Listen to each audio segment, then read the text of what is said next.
yung sinabi ni Saldico na ang pera, dinadala nila ang mali-maliit ang pera kay President Bongbong BBM Marcos. Ang sabi ni Pangulong Marcos, maya naman kayo. Ang sabi niya, ikulong ang nagnakaw. Ang hamon ko sa kanya, President BBM Marcos, ikaw ang mastermind. Ikaw ang dapat mahiya. Ikaw ang dapat ikulong ng sambayanang Pilipino.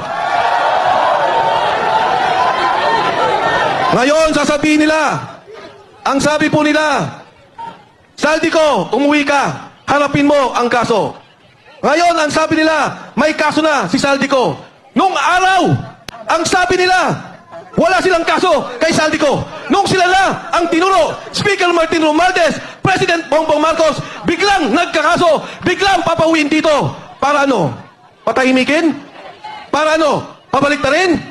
Para ano? Patayin at mawala na ang tunay na mastermind, ang tunay na nagbebenepisyo sa korupsyon, pondo ng sambayanang Pilipino. Yan pong pondong yan, pera nyo. Binabayaran natin lahat yan. Buwis yan ng taong bayan. Tapos ganyan lang ang mangyari. Paano ang edukasyon? Yung PhilHealth, kinunan nila yung pondo. Paano ang mga na-hospital? Hirap na ang mga Pilipino. Pero ngayon narinig natin, bilyon-bilyon ang nawawalang pondo.